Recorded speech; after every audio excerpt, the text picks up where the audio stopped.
Urdu ocean کے معزز ناظرین السلام علیکم۔ ہمارے معاشرے کا ایک بڑا المیہ دوغلا پن ہے جو تقریباً ہر گھر میں چل رہا ہوتا ہے۔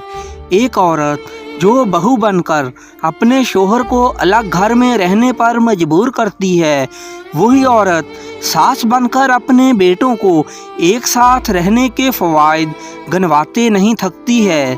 ایسے ہی ایک مفتی صاحب جو بتا رہے ہوتے ہیں کہ عورت خوشبو لگا کر باہر نکلے تو وہ زانیہ ہوتی ہے اور اس کا ٹھکانہ دوزخ ہے، وہی مفتی خود دن رات کھلے سر والی فیشن کی ماری خواتین کے ساتھ بیٹھ کر پروگرام ریکارڈ کروا رہے ہوتے ہیں۔ اسی دوغلے پن کی عکاسی کرتی آج کی کہانی ہے۔ کہتے ہیں کہ پرانے وقتوں میں جب خاندان بڑے اور مکان چھوٹے ہوتے تھے تو ایک ہی کمرے میں ساس سسر، بہو بیٹے اور جوان بیٹیاں سویا کرتے تھے۔ اس کمرے میں بھی کچھ ایسا ہی منظر تھا۔ عورت کے ہاں اس کی بیٹی اور داماد آئے ہوئے تھے اور ایک کمرے میں وہ عورت، اس کی بیٹی، اس کا داماد، اس کا بیٹا، بہو سمیت سب گھر والے سوئے ہوئے تھے۔ سخت سردی کا موسم تھا۔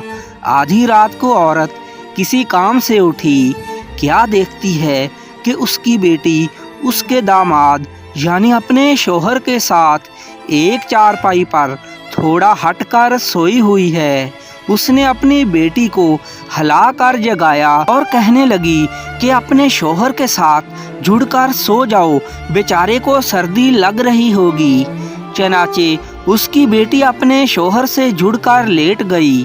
وہ عورت مطمئن ہو کر واپس مڑی تھی کہ اس نے جو منظر دیکھا اس نے عورت کا دماغ ہی گھما ڈالا۔ کیا دیکھتی ہے کہ دوسرے بستر پر اس کی بہو اپنے شوہر یعنی اس کے بیٹے سے چپک کر سو رہی ہے۔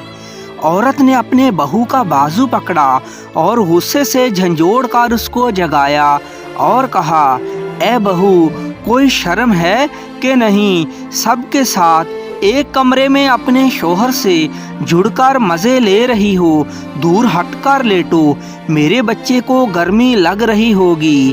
اس عورت کا چھوٹا بیٹا بھی اسی کمرے میں ایک بستر پر لیٹا یہ تمام منظر دیکھ رہا تھا۔